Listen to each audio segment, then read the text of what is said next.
പ്രിയപ്പെട്ടവരെ, ഇന്നത്തെ ചിന്താവചനത്തിൽ നാം ധ്യാനിക്കുന്നത് മത്തായി, മർക്കോസ്, ലൂക്കാസ് സുവിശേഷങ്ങളിൽ രേഖപ്പെടുത്തിയിരിക്കുന്ന യേശു രൂപാന്തരപ്പെടുന്നു എന്ന സംഭവത്തെക്കുറിച്ചാണ്.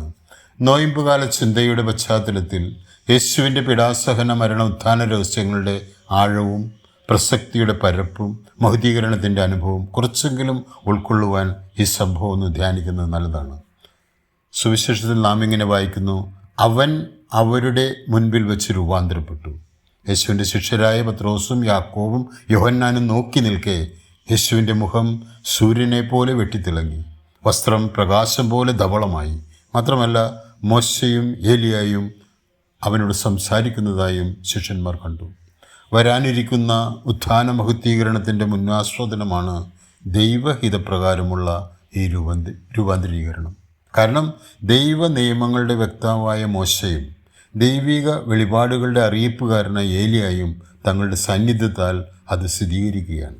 മാത്രമല്ല, ശിഷ്യന്മാരെ ത്രസിപ്പിക്കുന്ന ഒരു ദൈവിക സ്വരവും അവർ കേട്ടു: ഇവൻ എൻ്റെ പ്രിയപുത്രൻ, ഇവനിൽ ഞാൻ പ്രസാദിച്ചിരിക്കുന്നു, ഇവൻ്റെ വാക്ക് ശ്രവിക്കുകയും.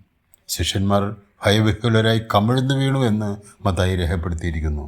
പ്രിയപ്പെട്ടവരെ, യേശുവിൻ്റെ വചനങ്ങൾ നമ്മൾക്ക് വിശ്വസിക്കാം. വിശ്വസിച്ചവ അനുസരിക്കാനുള്ള വിധേയത്വം നമുക്ക് പ്രകടിപ്പിക്കാം. രൂപാന്തരീകരണം കഴിഞ്ഞ് അവരെല്ലാം മലയിൽ നിന്നിറങ്ങുമ്പോൾ യേശു അവരെ ഒരു കാര്യം ഓർമ്മിപ്പിച്ചതായി മർക്കോസ് രേഖപ്പെടുത്തിയിട്ടുണ്ട്: മനുഷ്യപുത്രൻ മരിച്ചവരിൽ നിന്ന് ഉയർക്കുന്നത് വരെ ഈ കാര്യങ്ങൾ ആരോടും നിങ്ങൾ പറയരുതെന്ന് ആവശ്യപ്പെടുകയാണ്. അവരാകട്ടെ മരിച്ചവരിൽ നിന്ന് ഉയർക്കുക എന്നത് എന്താണെന്ന് ചിന്തിച്ചുകൊണ്ടിരുന്നു. ദൈവരാജ്യത്തിൻ്റെ ആരംഭം ഉത്ഥാനമല്ലേ? അതെ, യേശുവിൻ്റെ അപ്പോസ്തലന്മാർ അതിന് സാക്ഷികളുമായില്ലേ? പ്രിയപ്പെട്ടവരെ, യേശുവിൻ്റെ അനുഭവങ്ങളോടൊപ്പം അവൻ്റെ മഹുദ്ധീകരണമായ രൂപാന്തരീകരണവും ധ്യാനിച്ച് നമ്മുടെ ഹൃദയങ്ങളെ ശുദ്ധീകരിക്കാം. പാപമാലിന്യങ്ങളിൽ നിന്നുള്ള നമ്മുടെ ഈ ശുദ്ധീകരണത്തിലൂടെ രൂപാന്തരപ്പെടുവാനും സുവിശേഷ വിശ്വാസത്താൽ അവനെ വിധേയപ്പെട്ട് ജീവിക്കാനും ദൈവം നമ്മെ അനുഗ്രഹിക്കട്ടെ എന്ന് പ്രാർത്ഥിക്കാം. ഈശോ നമ്മെ അനുഗ്രഹിക്കും. ആമേൻ.